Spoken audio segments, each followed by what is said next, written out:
নমস্কার, আমি মন্দিরা। যদি না হয় সবুজের অভিযান, ওগো কৃষ্ণচূড়া, তোমায় ভালোবেসে এই নগর ছাড়ব, এ আমার নাগরিক অভিমান। না, আজ কোনো কবিতা নয়, আজ আপনাদের সঙ্গে খুব সুন্দর একটা ছোট্ট গল্প, সংগৃহীত গল্প আপনাদের সঙ্গে শেয়ার করব। একদিন এক কৌতূহলী ছেলে এক নদীর ধারে বসেছিল।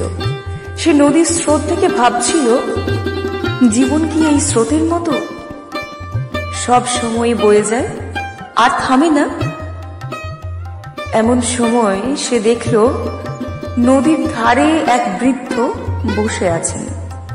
ছেলেটি তার কাছে গিয়ে বলল, আপনি কি জানেন জীবনের আসল অর্থ কি? বৃদ্ধ একটু হেসে বললেন, জীবনের অর্থ বুঝতে হলে আগে জানতে হবে জীবন কি নিয়ে গঠিত। বলতো জীবন কি? ছেলেটি কিছুক্ষণ ভেবে বলল, জীবন হলো সময়, কাজ আর আবেগের সংমিশ্রণ। বৃদ্ধ মাথা নেড়ে বললেন, ভালো বলেছ, তবে জীবনের আসল অর্থ খুঁজে পেতে হলে তোমাকে 3টি প্রশ্নের উত্তর খুঁজতে হবে। ছেলেটি কৌতূহলী হয়ে বলল, কি প্রশ্ন? বৃদ্ধ বললেন, তোমার জীবনে এমন কি আছে যা তোমার মনকে সত্যিই শান্তি দেয়? তোমার এমন কি কাজ আছে যা তুমি অন্যদের জন্য করতে ভালোবাসো?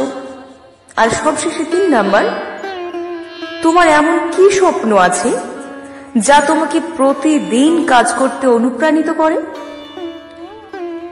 এবার ছেলেটি প্রশ্নগুলো শুনে বিভ্রান্ত হল।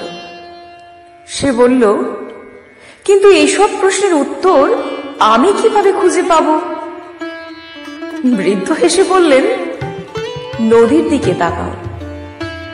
নদী কখনো থেমে থাকে না, কারণ সে জানে তার গন্তব্য সমুদ্র। নদীর মতো তোমাকেও তোমার গন্তব্য ঠিক করতে হবে।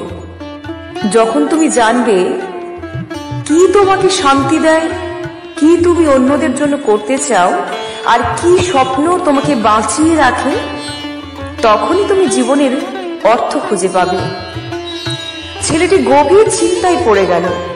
সে নদীর স্রোতের মতোই তার জীবনের গন্তব্য খুঁজে বের করার শপথ নিল। এরপর থেকে সে প্রতিদিন নিজের ভালো লাগার কাজ খুঁজত, মানুষের পাশে দাঁড়াতো আর স্বপ্ন পূরণের কাজ করত। বছর শেষে ছেলেটি আবার বৃদ্ধের কাছে গেল। সে বলল, আমি আপনার প্রশ্নের উত্তর পেয়েছি। শান্তি পাই যখন প্রকৃতির মাঝে থাকি, আনন্দ পাই যখন অন্যকে সাহায্য করি, আর স্বপ্ন দেখি এমন এক জীবনের যেখানে আমি আর অন্যেরা সুখী থাকতে পারি।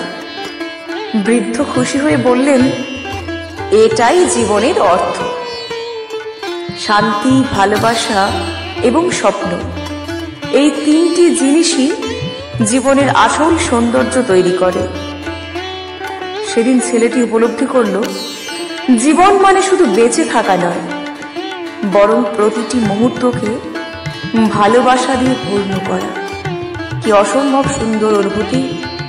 যদি ভালো লাগে অবশ্যই শেয়ার করবেন, আর অবশ্যই সৃজনে থাকবেন, ভালো থাকবেন, সুস্থ থাকবেন। ধন্যবাদ।